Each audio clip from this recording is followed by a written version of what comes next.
Boa noite, amados. Quero cumprimentar os irmãos com a graça e a paz do Senhor Jesus. Nós estamos em mais uma quarta de avivamento e certamente, querido, há uma palavra de Deus para o teu coração, para trazer avivamento para a tua história, para a tua vida.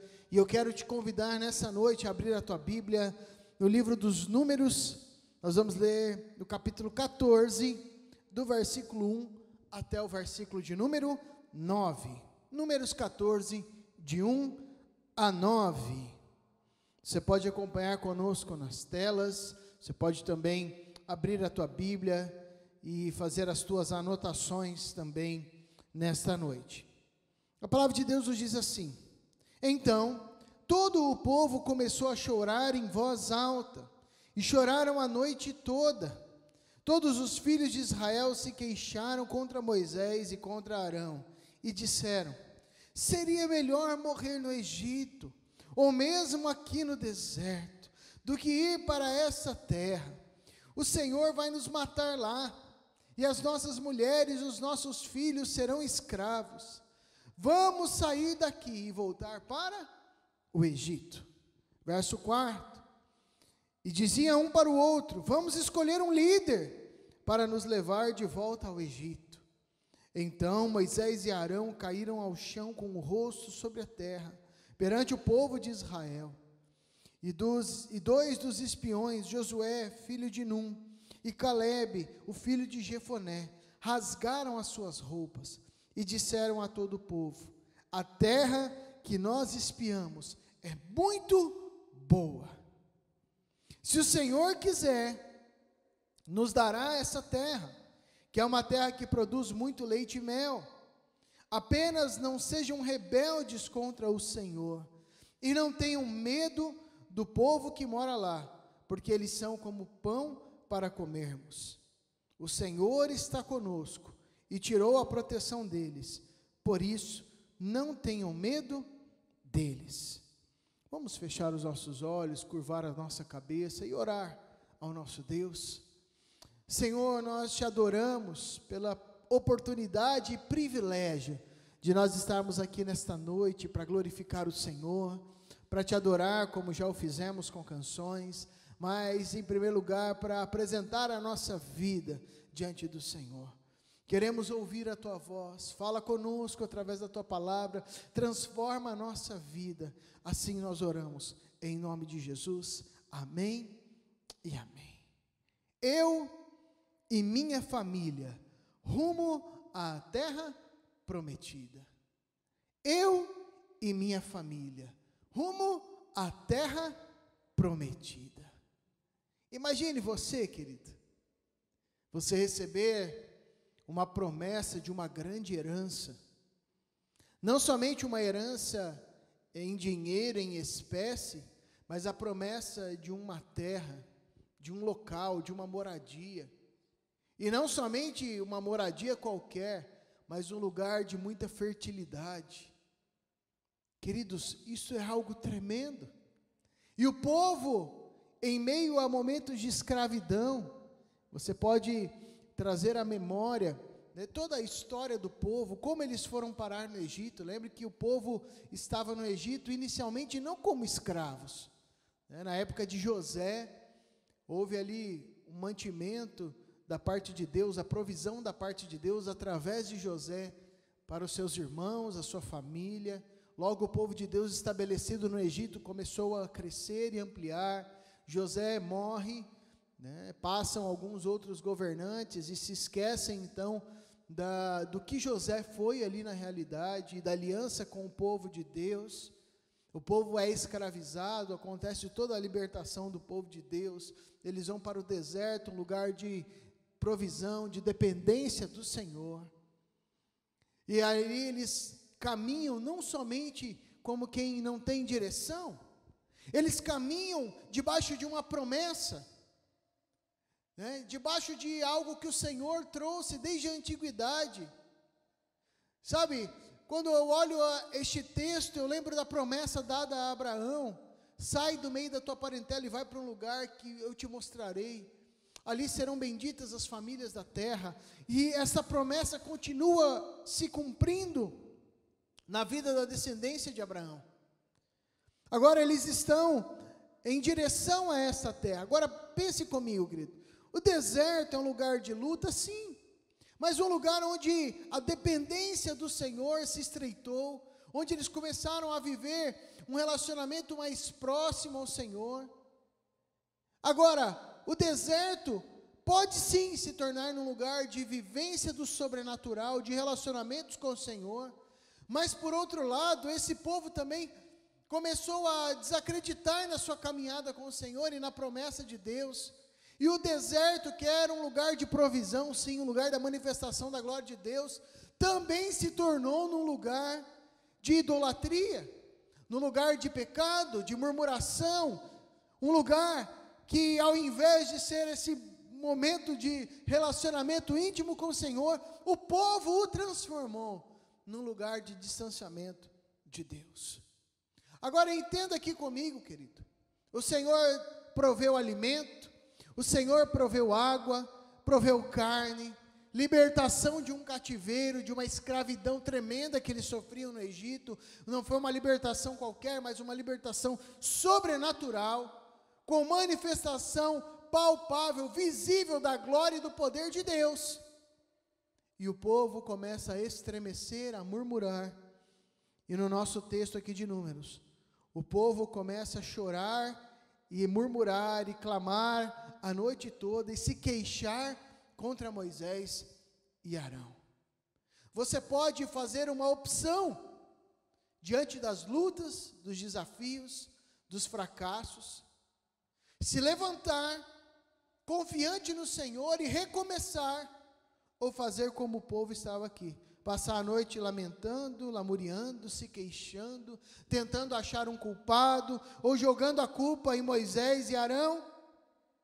E olha o que o povo diz, que seria melhor morrer no Egito. Sabe, amados, eu quero, antes de nós iniciarmos o primeiro ponto, amados, muitas vezes a ingratidão toma conta do nosso coração. Eita, povo ingrato, queridos. Deus nos liberta de um cativeiro, de forma miraculosa, traz libertação da perseguição do exército egípcio de forma milagrosa, traz alimento diário, pão, né, que era o maná, um sabor meio que de mel, né, segundo os estudiosos seria um floco, né, adocicado, traz carne, as codornizes, faz água sair da rocha através de Moisés. Ou seja, o Senhor supre cada uma das necessidades, e no momento eles simplesmente surtam diante de Deus, achando que Moisés está errado, que Arão estão errados, começam a murmurar, e chegam ao cúmulo, de dizer que seria melhor morrer no Egito. Amados, estes são dias onde nós precisamos resgatar uma caminhada mais centrada na presença do Senhor. Há muitos crentes mimimi, há muitos crentes que ficam com essa conversa de que era melhor a vida que tinham no passado, e aqui o Egito, ele representa a vida no passado, a vida de prisão, trazendo para os nossos dias, o Egito significa a vida de pecado, quando nós éramos escravos do diabo. Sabe, meu irmão, se talvez você diz isso, ou tem dito isso nesses dias, eu quero te chamar à lucidez essa noite, e dizer, tome muito cuidado com aquilo que você está falando, porque o Senhor nosso Deus te resgatou, transformou a tua vida, te fez uma nova criatura, te deu novas oportunidades, novas escolhas, a chance de ser livre. E no momento de luta, você age como uma criança imatura, vira as costas para o Senhor e diz que tem saudade da época que você era escravo de Satanás. Ah, queridos, quando eu olho para este texto, meu coração fica extremamente irritado em pensar que existem pessoas que, quando passam por um momento de luta, começam a querer voltar atrás, voltar para a vida antiga. Por isso, em primeiro lugar, a primeira lição que eu trago para as nossas vidas nesta noite é a seguinte: Egito nunca mais. Egito nunca mais. Meu irmão, este brado deve estar latente no teu coração. Não importa a luta que você tem passado hoje, a dificuldade, ou a crise existencial, ou a crise circunstancial que você tem vivido, que este grito esteja no teu coração: eu não quero nunca mais voltar para o Egito, eu não quero nunca mais viver no pecado, eu não quero nunca mais viver no passado que eu vivi. Este é o mínimo, querido, que deve estar nos nossos lábios, se é que fomos realmente regenerados e transformados por Cristo. Não devemos ter saudade do pecado, não devemos ter saudade das antigas práticas, e nem da vivência que vivíamos anteriormente. Este evangelho meia boca que tem sido pregado em muitos lugares, conivente ao pecado, uma vivência, é assim mesmo. Não, não é assim mesmo não, querido. O Senhor nos resgatou, nos transformou, nos trouxe para o reino do Filho e do seu amor, nos deu uma nova vida, uma nova oportunidade, para que nós possamos viver rumo à terra prometida que significa um bem-estar familiar, uma vida bem-sucedida, uma vida transformada, uma família estruturada, que caminha na presença do Senhor, e é isso que Deus tem para a nossa vida. Filhos criados na presença de Deus, casamento na presença do Senhor, não uma vida de perfeição, mas uma vida prostrada aos pés do Senhor, de arrependimento, uma vida de devoção na presença do Senhor. No versículo de número 3, acompanhe comigo, olha o destaque em vermelho, diz que eles começam a murmurar, dizendo que o Senhor vai nos matar na terra prometida, os filhos, as mulheres serão escravos, e eles declaram uma palavra: vamos sair daqui e voltar para o Egito. Queridos, a ingratidão tem tomado conta de muitos corações. Ingratidão tem a ver com se esquecer daquilo que o Senhor já fez pelas nossas vidas. Queridos, nem todos os anos da eternidade vão ser capazes para nós conseguirmos demonstrar gratidão suficiente pela obra de Cristo na cruz do Calvário. Gratidão suficiente para demonstrarmos ao Senhor por tudo aquilo que Ele já fez por nós. Mas a ingratidão faz dizer coisas horríveis como essa. Ai, que saudade, vamos sair daqui e voltar para o Egito. Olha o que diz no verso 4, e um dizia para o outro: vamos escolher um líder para nos levar de volta ao Egito. E nos próximos slides eu quero que você olhe e veja comigo. Eu fiz aqui um paralelo entre o ser e o ter. Muitas pessoas vendem o ser, colocam em xeque o que são, em detrimento do ter. Por exemplo, ir ao Egito significava ser novamente escravos, mas ter uma pseudo-estabilidade. Pobres, mas escravos. Ou seja, eles se contentavam com migalhas de uma escravidão, ao invés de crer no Deus da libertação, no Deus que poderia dar uma prosperidade tremenda para as suas vidas. O deserto significava ser livre, ter, portanto, a provisão, mas provisão significa ter que confiar no Senhor, confiar naquilo que Ele vai fazer pelas nossas vidas. Então olhe que eles preferiam ser escravos, mas ter uma pseudo-estabilidade, do que serem livres e ter a provisão de Deus sobre as suas vidas. Terra prometida, ser vitorioso na caminhada com o Senhor, ser vitorioso diante das batalhas, mas significava ter batalhas, ter lutas. Sabe, amados, muitas pessoas não querem ter desafios nas suas vidas, querem tudo de mão beijada, simplesmente querem se encostar ou depender de fulano, ciclano, beltrano, ao invés de se entregar totalmente ao Senhor e enfrentar as lutas que a vida traz. Mas nessa noite eu quero te dizer que o projeto de Deus para a tua vida é uma vida de vitórias. Apesar das lutas, o Senhor quer te fazer mais do que vencedor por intermédio de Cristo Jesus.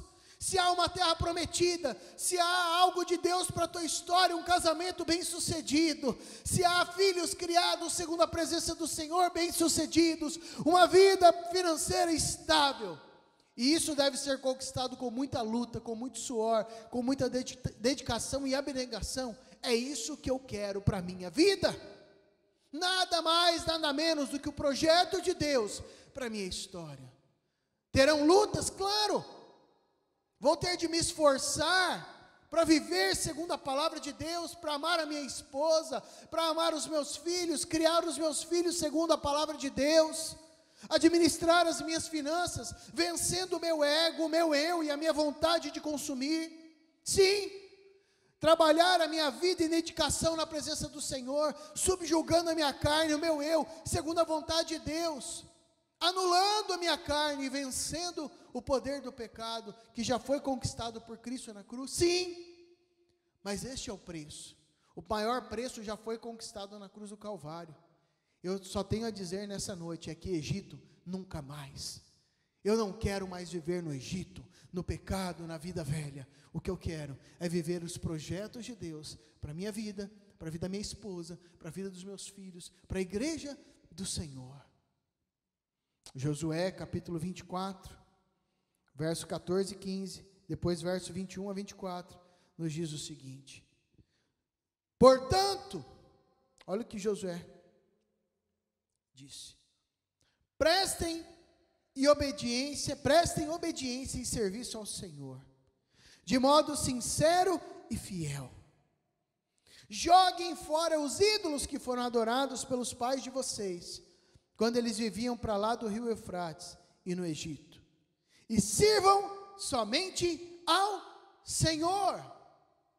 Verso 15: mas se vocês não estão querendo obedecer ao Senhor, escolham hoje a quem querem dar obediência.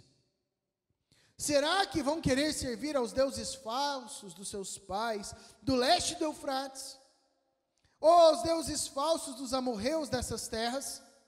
Quanto a mim, escutem, eu e a minha casa serviremos ao Senhor. Eu e a minha casa serviremos ao Senhor. Eu e a minha casa serviremos ao Senhor. Versículo 21. Mas o povo respondeu: nós escolhemos servir ao Senhor. Ouviram o que vocês mesmos disseram, disse Josué. A escolha é de vocês. Vocês resolveram obedecer ao Senhor. Sim, afirmaram eles, nós somos testemunhas. Verso 23. Certo, disse ele, então tem de destruir todos os ídolos de vocês, e tem de obedecer de coração ao Senhor, Deus de Israel. O povo respondeu a Josué: sim, nós vamos servir e obedecer somente ao Senhor. Eu quero te dizer que falar é fácil. Falar é fácil. Declarar, e eu poderia dizer aqui nessa noite, repita comigo: eu e minha casa serviremos ao Senhor. E como um exército bradar em alta voz. Falar é fácil, mas o fato é que precisamos tomar uma postura. Precisamos tomar uma postura. Que postura é essa? Eu e a minha casa serviremos ao Senhor. Talvez os deuses que temos nos nossos lares não são estátuas. Talvez o Deus que precisa ser lançado fora é o amor ao dinheiro. Talvez os deuses que precisam ser lançados fora são as pornografias, as prostituições, as mentiras, a vaidade, o amor a este século. Como eu disse, falar é fácil, mas tomar uma postura e declarar, não somente com os lábios, mas com as ações: eu e a minha casa serviremos ao Senhor. É para aqueles que nessa noite se sentem encorajados pelo poder de Deus, mas que decidiram de uma vez por todas que não querem nunca mais viver no Egito. Eu e a minha casa serviremos ao Senhor. Mas em segundo e último lugar, eu quero te deixar uma pergunta. Qual o legado que você quer deixar? Olha aqui para mim, você já viu na tela o nosso segundo tópico. Olhe bem aqui dos meus olhos. Qual é o legado que você, meu irmão, minha irmã, quer deixar? Um legado de uma família dedicada ao Senhor, sim, com os seus problemas, seus defeitos, como todos nós temos, limitações, mas uma família que se dedicou ao Senhor, viveu na presença do Senhor, quando pecava se arrependia e começava novamente. Um legado daqueles que debandaram de volta ao Egito. Versículo 6, diz que 2 dos espiões, Josué, filho de Num, e Calebe, filho de Jefoné, rasgaram as roupas diante daquelas afirmações, e disseram a todo o povo: a terra que nós espiamos é muito boa. Dentre tantos espias, somente 2 homens conseguiram olhar a promessa de Deus cumprida, concretizada, em um lugar de lutas e adversidades. Para deixarmos um legado de sucesso, não podemos olhar apenas com os olhos naturais, precisamos olhar com os olhos de Deus, e enxergar vitória onde há lutas, enxergar os projetos de Deus onde de repente ainda não foram concretizados. Versículo de número 9, a última parte, olha o que eles dizem: o Senhor está conosco, e tirou a proteção deles, por isso não tenham medo deles. Não tenham medo deles. Um legado de sucesso não é um legado de riqueza material, mas é um legado de riqueza espiritual. Há pessoas que ajuntam dinheiro, dizendo: eu quero pelo menos deixar alguma coisa para os meus filhos, eu quero deixar pelo menos uma casa, eu quero deixar pelo menos um terreno, uma fazenda. Eu quero te dizer que a palavra de Deus já nos advertia: não ajunteis para vós tesouros aqui na terra, onde a traça e a ferrugem corrói. Que legado é esse, querido? Não fique preocupado em deixar um legado financeiro para os seus filhos apenas, mas que a primeira preocupação seja deixar um legado de caráter, um legado espiritual.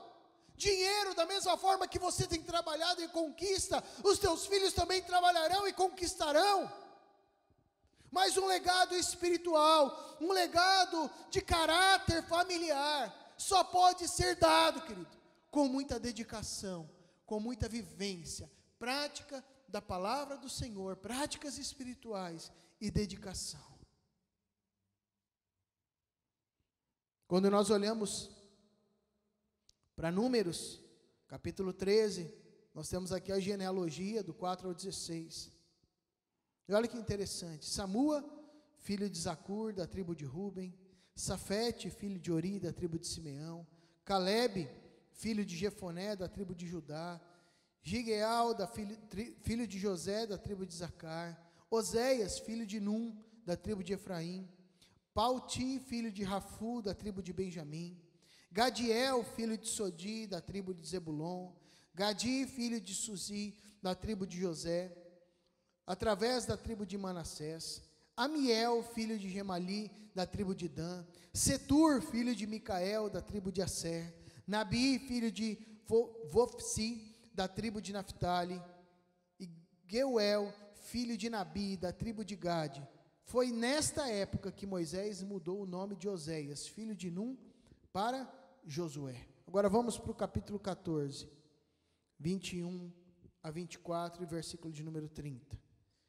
Mas prometo pelo meu nome, que como é certo, que toda a terra será cheia da minha glória, também é certo que estes homens que viram a minha glória, os sinais que fiz no Egito e no deserto, e 10 vezes se recusaram a confiar em mim e obedecer a minha voz, não verão a terra que prometi aos pais deles, Nenhum desses que me desprezou verá a terra, mas o meu servo Calebe é um tipo diferente de homem, aleluia. Ele me obedeceu totalmente e entrará na terra que espiou, e seus descendentes possuirão a terra. Verso 30, só Calebe, filho de Jefuné, e Josué, filho de Num, poderão entrar. De todos esses homens citados aqui anteriormente e suas descendências, nenhum deles entrou na terra prometida. Volto a dizer, falar é fácil, mas nós precisamos nessa noite tomar uma postura. Glória a Deus, porque a salvação não é por mérito, é graça concedida pelo Pai, através de Cristo Jesus. Mas no que tange a nós, queridos, o Senhor, uma vez que nos resgatou das trevas, nos transformou, nos regenerou, e tudo isso de graça. O mínimo que nós devemos fazer é viver em obediência às suas palavras. Queridos, este texto, quando diz, olha, Calebe é um tipo diferente de homem, e me obedeceu totalmente. Somente Calebe e Josué poderão entrar. Isso fala muito ao meu coração, queridos. Nós não estamos falando da terra prometida como estereótipo da Nova Jerusalém, de salvação, porque a salvação é graça de Deus, não é mérito nosso. Mas eu quero te dizer, queridos, que a terra prometida, como símbolo do reino aqui na terra, a vivência do reino de Deus familiar, no meio dos relacionamentos, isso fala muito ao meu coração. Não são todas as pessoas que estão dispostas a honrar ao Senhor e a obedecer os seus mandamentos. O ambiente religioso é muitas vezes agradável, mas o Senhor não nos chamou para simplesmente viver um ambiente agradável. O Senhor nos chamou para obedecermos a sua palavra e os seus preceitos. Falar é fácil, mas esta é uma noite de tomar a decisão. Eu e a minha casa serviremos ao Senhor. Feche os teus olhos, curve a sua cabeça. Senhor Deus Todo-Poderoso, nós te adoramos, Tu és tremendo, Tu és maravilhoso, e nessa noite fomos exortados pela Tua palavra. Eu te peço, Espírito Santo, que o Senhor continue falando a cada coração.